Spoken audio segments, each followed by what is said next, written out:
ఒక అమ్మాయికి ఒక అబ్బాయి పెళ్ళయిందంట. కొత్త పెళ్ళి కొడుకు కొత్త పెళ్ళి కూతురు అనుకోండి, ఎందుకు ఈ వ్యవహారం అంతా. ఇద్దరు కలిసి సాయం సంధ్య వేళ ఆ పొలంలో నడిచి వెళ్తా ఉన్నారంట, అడవిలో ఏదో సరదాగా మాట్లాడుకుంటూ. కొత్త పెళ్ళి కొడుకు కొత్త పెళ్ళి కూతురు కదా, ఉంటాయి చాలా మాటలు ఉంటాయి. వాళ్ళు మాట్లాడుకుంటూ వెళుతూ వెళుతూ ఉంటే సడన్గా చూసేసరికి ఒక ఎలుగుబంటి వస్తుందంట. సత్యం రా బాబు. ఎప్పుడైతే ఎలుగుబంటిని చూశాడో ఈ పెళ్ళి కొడుకు కొత్త పెళ్ళి కొడుకు ఏం చేశాడో తెలుసండి, పట్టుకుని ఉన్న అమ్మాయి చేయి మెల్లగా విడిచిపెట్టి, ఎప్పుడో చిన్నప్పుడు వాళ్ళ పంతులు గారు చెప్తే అన్నాడంట ఒక మాట, ఏమని, ఎలుగుబంట్లు చెట్లు ఎక్కలేవు, ఎక్కడైనా ఎప్పుడైనా ఎలుగుబంటును తప్పించుకోవాలంటే చెట్టు ఎక్కేసామంటే ఇక తప్పించుకున్నట్టే అని వాళ్ళ పంతులు గారు చెప్పిన మాట గుర్తొచ్చి, అప్పటిదాకా అమ్మాయి చేయబట్టుకుని నువ్వు లేకపోతే బతకలేను, నువ్వు లేకపోతే నూతులు దూకేస్తా, గోతులు దూకేస్తా, మంటల్లో దూకేస్తా అని డైలాగులు కొడుతున్నాడు. ఎప్పుడైతే ఎలుగుబంటి కనబడిందో మెల్లగా చీడిచిపెట్టి ఎక్కిరి గంతేసి ఆ చెట్టు ఎక్కి కూర్చున్నాడంట. చూడండి ఇట్లా ఉంటాయండి. మరలా పెళ్లి రోజేమో వేదిక మీదకి ఎక్కి అయ్యగారు టక్కు టయ్యి షూటు బూటు వేసుకొని పొగటి రంగంలో కొట్టి పాస్టర్ గారు మైకులో నిబంధనలు చెప్పిస్తుంటే చెప్పాడా లేదా? ఏం చెప్పాడు? యోధి ఎందును బోధ ఎందును. అబ్బా, అయ్యగారు ఆ రోజున బేసులో మాట్లాడుతుంటే చూడముచ్చటగా అందరూ సప్పట్లు కొట్టి ఇజిల్ చేశారు. ఇక బ్యాండ్ మేళం వాళ్ళు అయితే అక్కడ చివరిలో తూ కొట్టారు. అందరికీ సంబరమే. మరి ఏయి ఆ మాటలు ఇసుక మీద రాసిన రాతలా, నీటి మీద భాషలో ఏటి ఇప్పుడు ఏమయ్యాయి ఆ మాటలు? మెల్లగా ఇడిచిపెట్టి చెట్టు ఎక్కేశాడు. పాపం ఆవిడ సంగతి ఏంటండి, ఆవిడ పరిస్థితి ఏంటి? నిండు నూరేళ్ల జీవితం పంచుకుంటాడని కదా తల్లిదండ్రులు విడిచి, అన్నదమ్ములు విడిచి, అక్క చెల్లెలు విడిచి, ఇల్లు వాకిలు విడిచిపెట్టి ఈ మహానుభావుడు నమ్ముకొని ఈ మహానుభావుడు చేయబట్టుకుంది. ఇప్పుడు ఈ మహానుభావుడు మెల్లగా విడిచిపెట్టి చెట్టు ఎక్కి కూర్చుంటే ఈవిడ పరిస్థితి ఏంటి చెప్పనా? ఈవిడ తక్కువైందేం కాదు, ఆడికంటే 6 ఆకులు ఎక్కువ చదివింది.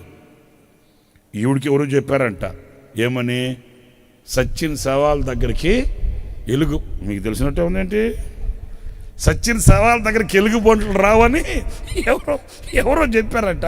ఈవిడేం చేసిందో తెలుసండి, దోమని కింద పడిపోయి సచిన్ శవంలాగా ఒగ్గబట్టేసింది ఊపిరి.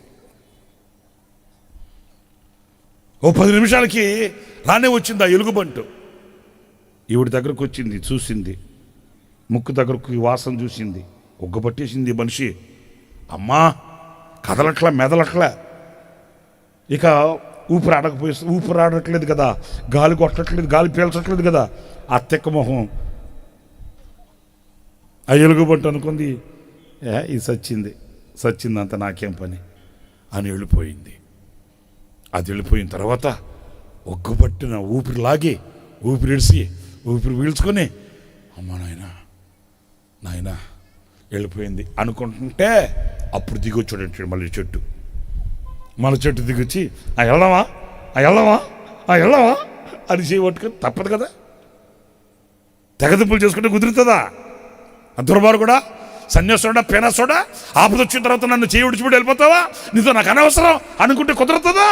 అడ్జస్ట్మెంట్లు ఉండాలి కదా, పట్టుడిపులు ఉండాలి కదా. కేసులు పెట్టుకోవడానికి కుదరదు, మరలా కాసులన్నీ మళ్ళీ వసూలు చేసుకోవడానికి కుదరదు కదా. పెళ్లి రోజేమో అరిటాకులు అన్నం పెట్టా, ఇప్పుడేమో అరిటాకులు కాదు ఎడాకులు అంటే కుదురుతుందా? కుదరదు. ఏం చేస్తా అని మళ్ళీ ఆడు చేయబట్టుకొని ఇంక తప్పదు కదండి, డైలాగులు మామూలే కదండి.